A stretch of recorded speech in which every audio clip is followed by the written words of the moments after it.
Welcome to the Autism on the Sea Special Vacation Podcast. I'm your host, Lisa Caslin, and I'm really excited because we get to talk about cruising today with somebody who's actually gone on an Autism on the Seas cruise.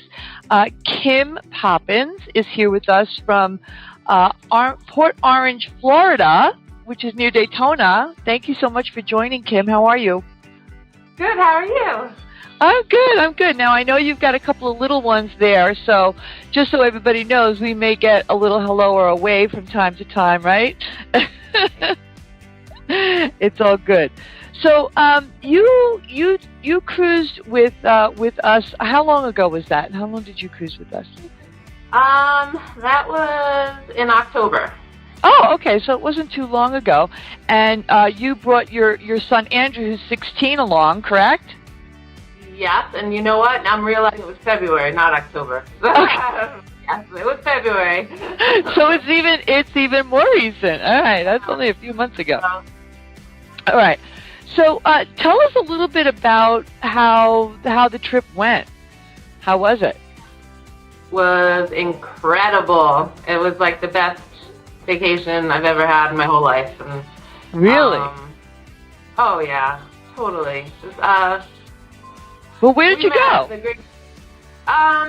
We left Port Canaveral and we went to, where did we hit? We hit Cozumel, Labadee.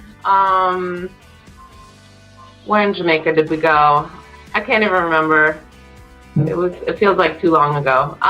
So was it like a 7-night or 9-night? Yeah, it was 7 nights. Okay. And was it you, your husband, and your son? Did you bring any other extended family? My son and I. Okay, just the two of you. Good. Well, that was brave. Yeah. Well, it was kind of. I actually left my husband. Okay.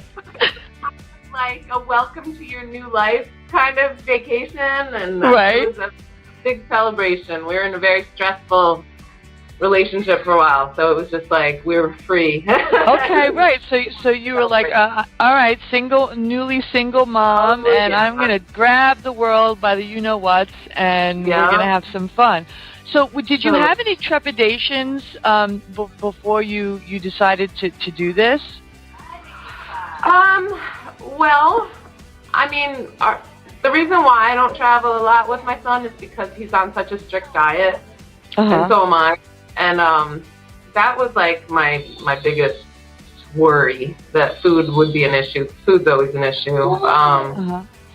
But because of the Facebook page you all have, I was able to like talk to other parents and, get a heads up on how to deal with things the best. And like the last cruise we did was 9 years ago. And as much as they tried to accommodate his dietary needs, he really didn't want to eat any of the food, and I was like dying to get home to feed him. And so it's my big worry.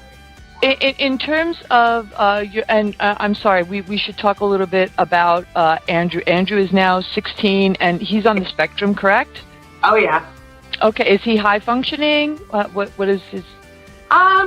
He's like, he'll never be able to live alone.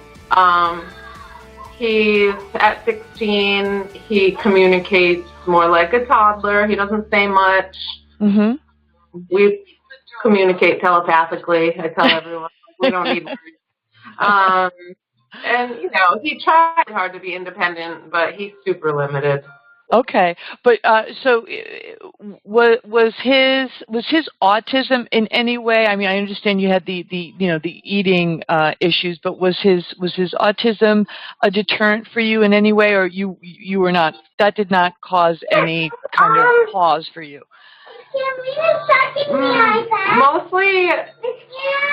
Mostly just like the social things I have. Like being a single mom of a child on the spectrum can be extremely isolating. Yeah. So it was like, I don't want to go on vacation and be made to feel like, I don't belong, or, just like, not a good feeling having the only one with a child with issues who's different, and it's not comfortable. So. Of course. So I guess, did it take a while for you to kind of, come to understand what Autism on the Seas was offering as compared to, other options? And was sort of the ability to kind of release yourself from that isolation on this cruise one of the factors, I guess is the better way to put it? Totally. Just like knowing there'd be other families there in the same boat, literally in the same boat. And then, just to hear I heard nothing but great things about all the staff. And then, I don't know, I'd never heard about it before. And I'm amazed because I'm actually from Connecticut and I know you guys are based in Connecticut. Yeah, so I was Shelton. like, wow, that's awesome. It just sounded like such a great thing. Like I had to do it, just all the special activities and just the room, the room where my son can go and feel safe if he didn't feel like doing what I was doing. Like right. That's Yeah, the respite part, and you got to hang out. Sure. A lot of people talk about that. They had some really cool things in there. They had like sensory activities and art and music, and it was just fun. He really enjoyed it. So good. So I guess that sort of brings me to the burning question. Did you see any changes in Andrew as a result of this trip? Did he do anything that he might not have done before? Yeah, totally. Yeah. Like on the ship we went on, it was the Oasis of the Seas, and they had the Flow Rider. It's like a surf simulator. You can either lay on your belly and boogie board, or you could stand up and surf. And we had our own little time block just for our kids, the staff, everyone. Yep.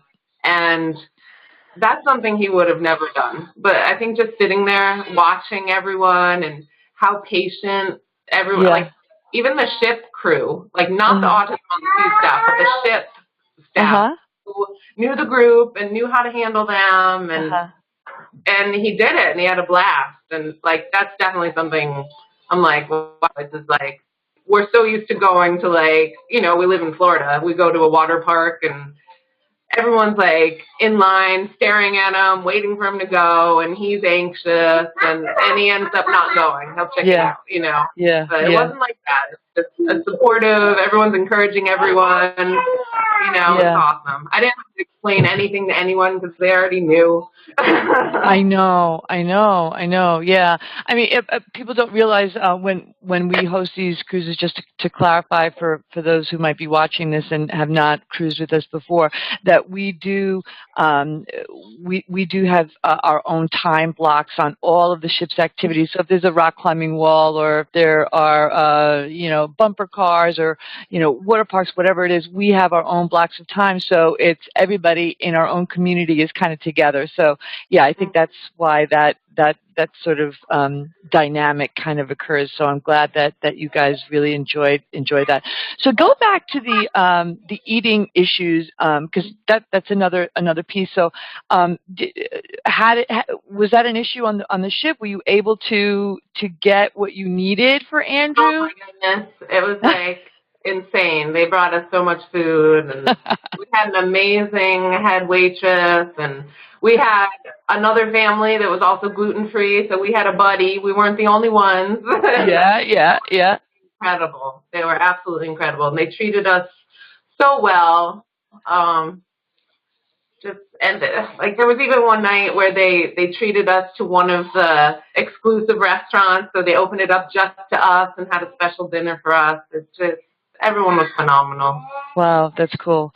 So now that you've taken this cruise, so this is actually your second cruise, but the first with Autism on the Seas, right? Yeah. Was there anything that you learned by doing this? Are there any do's or don'ts that you might want to impart on someone who might be thinking about this? Do's or don'ts? Well, I mean, everything just seems so perfect. I can't think of any.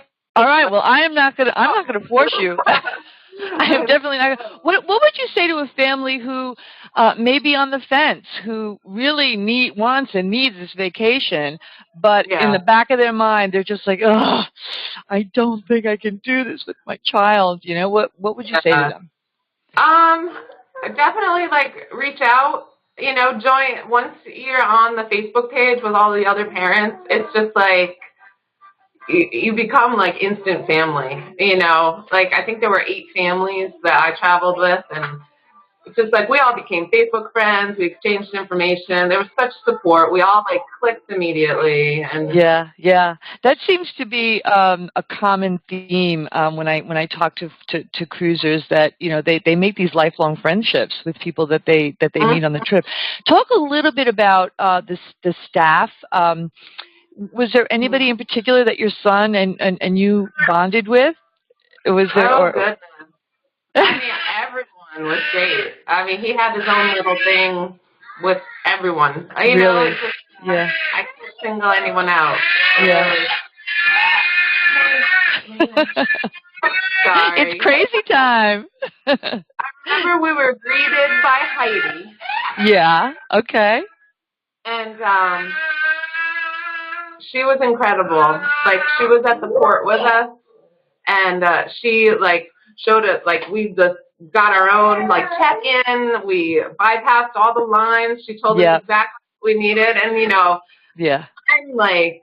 I swear I have autism too. All of my tabs are constantly open. So just like being in a new place with my son, I was like, I needed her literally to think. Yeah. And she was telling me what to do and, introducing me to everyone on the way. And I remember Allie was amazing. Like there was one night I lost my card, my shift card. She Yeah. took my hand, walked me to the right counter to get a new one. It's just like everyone just like took over. I didn't need You needed more support than your son did. Yeah. Totally. He doesn't. Well, that's good. That's good to hear. All right. So just to remind, it seems like you got a lot of out of the Facebook page. So for those that don't know, we have a Facebook page, and we have quite a number of fans there. And we also have a group page. I don't know if you've availed yourself of the group page, but there's also a Facebook group page. It's sort of more private community page. So either or, you can search both on Facebook, and obviously we have a website, so if folks want more information, autismontheseas.com. And I don't know if you knew about this, but we started doing ship tours. And we call it, so C's for autism. It's sort of like a play on wings for autism. So we basically kind of help folks who, want to get over that anxiety hump and just kind of go on the boat, take their child, see what it's all about. So, we've got a lot of resources out there, but I am so glad that you took the bull by the horns and you just did it, girl. Congratulations. And I'm glad that you had a great time. And I hope to talk with you again. And I hope that you come and cruise with us again sometime. It's mandatory. We're all planning our next trip. Good. All right. Well, listen, I'm not gonna take any more of your time. I'm gonna let you get back to those kids and your work, and enjoy the rest of your day. Thank you. You too. Okay, Kim. Bye-bye.